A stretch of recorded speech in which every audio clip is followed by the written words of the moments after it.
రెండవ సమూయేలు గ్రంథము 13వ అధ్యాయము. తరువాత దావీదు కుమారుడగు అబ్షాలోమునకు తామారను ఒక సుందరివతియగు సహోదరి ఉండగా, దావీదు కుమారుడగు అమ్నోను ఆమెను మోహించెను. తామారు కన్య అయినందున ఆమెకు ఏమి చేయవలనన్నను దుర్లభమని అమ్నోను గ్రహించి చింతాక్రాంతుడై తన చెల్లెలైన తామారును బట్టి చిక్కిపోయెను.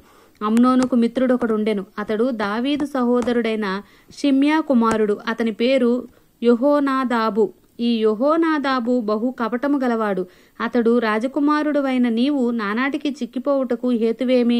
సంగతి నాకు తెలియచెప్పవా అని అమ్నోనుతో అనగా, అమ్నోను, నా తమ్ముడగు అబ్షాలోము సహోదరి అయిన తామారును నేను మోహించి ఉన్నానని అతనితో అనెను.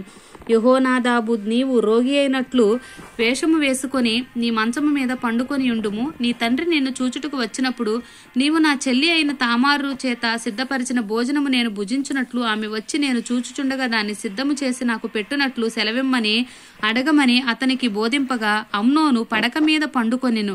అమ్నోను కాయిలా పడినని రాజు అతని చూడవచ్చినప్పుడు అమ్నోను, నా చెల్లెలగు తామారు చేతి వంటకము నేను భుజించున్నట్లు ఆమె వచ్చి నేను చూచుచుండగా నా కొరకు 2 అప్పములు చేయుటకు సెలవిమ్మని రాజుతో మనవి చేయగా, దావీదు నీ అన్నయ్యగు అమ్నోను ఇంటికి పోయి అతని కొరకు భోజనము సిద్ధము చేయమని తామారు ఇంటికి వర్తమానము పంపెను. కాబట్టి తామారు తన అన్నయ్యగు అమ్నోను ఇంటికి పోయెను. అతడు పండుకొని ఉండగా ఆమె పిండి తీసుకొని కలిపి అతని ఎదుట అప్పములు చేసి వాటిని కాల్చి బొరుసు పట్టుకొని అతనికి వడ్డింపగా, అతడు నాకు వద్దని చెప్పి ఉన్నవారందరూ నా యొద్ద నుండి అవతలకు పొండనెను.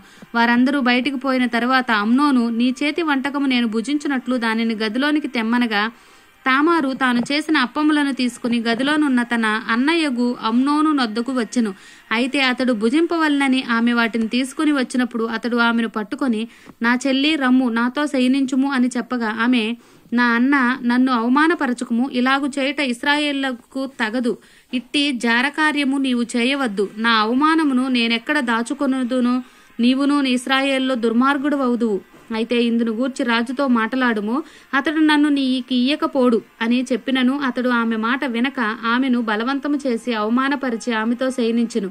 అమ్నోను ఇలాగు చేసిన తరువాత ఆమె ఎడల అత్యధికమైన ద్వేషము పుట్టి అది వరకు ఆమెను ప్రేమించినంతకంటే అతడు మరి ఎక్కువగా ఆమెను ద్వేషించి లేచి పొమ్మని ఆమెతో చెప్పగా, ఆమె నన్ను బయటకు త్రోసివేయుట వలన నాకు నీవిప్పుడు చేసిన కీడు కంటే మరి ఎక్కువ కీడు చేయకుము అని చెప్పినను అతడు ఆమె మాట వినక తన పనివారితో ఒకరిని పిలిచి, దీనిని నా యొద్ద నుండి వెళ్ళగొట్టి తలుపు గడియ వేయమని చెప్పెను.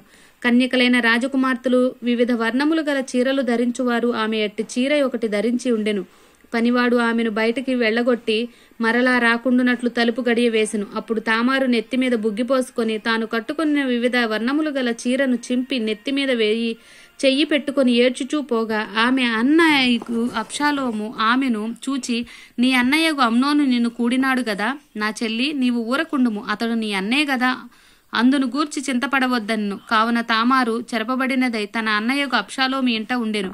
ఈ సంగతి రాజగు దావీదునకు విడబడినప్పుడు అతడు బహురౌద్రము తెచ్చుకొనెను.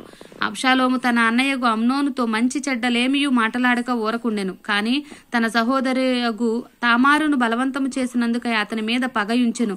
2 సంవత్సరములైన తర్వాత ఎఫ్రాయిమునకు సమీపమందుండు బయల్దాసోరులో అబ్షాలోము గొర్రెల బొచ్చు కత్తిరించు కాలము రాగా అబ్షాలోము రాజకుమారులందరినీ విందునకు పిలిచెను. అబ్షాలోము రాజునొద్దకు వచ్చి, చిత్తకించుము, నీ దాసుడైన నాకు గొర్రెబొచ్చు కత్తిరించు కాలం వచ్చును. రాజువైన నీవును నీ సేవకులు విందునకు రావాలనని నీ దాసుడైన నేను కోరుచున్నానని మనవి చేయగా, రాజు, నా కుమారుడా, మమ్మును పిలవవద్దు, మేము నీకు అధిక భారముగా ఉందుము, మేమందరము రాతగదని చెప్పినను అబ్షాలోము రాజును బలవంతము చేసెను.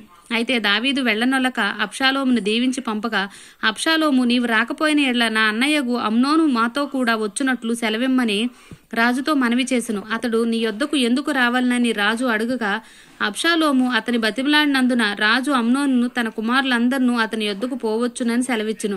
అంతలో అబ్షాలోము తన పనివారిని పిలిచి, అమ్నోను ద్రాక్షారసం వలన సంతోషి అయి ఉండగా మీరు కనిపెట్టి ఉండి అమ్నోను హతము చేయడని నేను మీతో చెప్పుచున్నప్పుడు భయపడక అతని చంపుడి. నేను గదా మీకు ఆజ్ఞ ఇచ్చి ఉన్నాను. ధైర్యము తెచ్చుకుని పౌరుషము చూపుడి అని గట్టిగా ఆజ్ఞ ఇచ్చెను. అబ్షాలోము ఇచ్చిన ఆజ్ఞ చొప్పున వారు చేయగా రాజకుమారులందరూ లేచి తమ కంచెర గాడిదలు నెక్కి పారిపోయిరి. వారు మార్గంలో ఉండగానే ఒకడునూ లేకుండా రాజకుమారులను అందరినీ అబ్షాలోము హతము చేసినని దావీదునకు వార్త రాగా అతడు లేచి వస్త్రములు చింపుకుని నేలపడి ఉండెను. మరియు అతని సేవకులందరూ వస్త్రములు చింపుకుని దగ్గర నిలువబడి ఉండిరి. దావీదు సహోదరుడైన షిమ్యాకు పుట్టిన యోహోనాదాబు దీనిని చూచి, రాజకుమారులైన యవ్వనులందరినీ వారు చంపిరని నా ఏలిన వాడవగు నీవు తలంచవద్దు, అమ్నోను మాత్రమే మరణమాయెను. ఎలయనగా అతడు అబ్షాలోము చెల్లెలైన తామారును బలవంతము చేసిన నాట నుండి అబ్షాలోము అతని చంపవలనని తాత్పర్యముతో ఉండినని అతని నోట మాటను బట్టి నిశ్చయించుకొనవచ్చును. కాబట్టి నా ఏలిన వాడవగు నీవు రాజకుమారులందరినూ మరణమైరని తలచి విచారపడవద్దు, అమ్నోను మాత్రమే మరణమాయనన్ను. అబ్షాలోము ఇంతకు ముందు పారిపోయి ఉండెను. కావలి ఉన్న పనివాడు ఎదురు చూచుచున్నప్పుడు తన వెనుక కొండ ప్రక్కనున్న మార్గంన వచ్చుచున్న అనేక జనులు కనబడిరి. యెహోనాదాబు, అదిగో రాజకుమారులు వచ్చి ఉన్నారు, నీ దాసుడైన నేను చెప్పిన ప్రకారముగానే ఆయనని రాజుతో చెప్పెను. అతడు ఆ మాటలాడ చాలింపగానే రాజకుమారులు వచ్చి బిగ్గరగా ఏడవసాగిరి. రాజును అతని సేవకులందరినూ దీన్ని చూచి బహుగా ఏడ్చిరి. అయితే అబ్షాలోము పారిపోయి అమీహూదు కుమారుడైన తల్మయి అను గెషూరు రాజు వద్ద చేరెను. దావీదు అనుదినమును తన కుమారుని కొరకు అంగలార్చుచుండెను.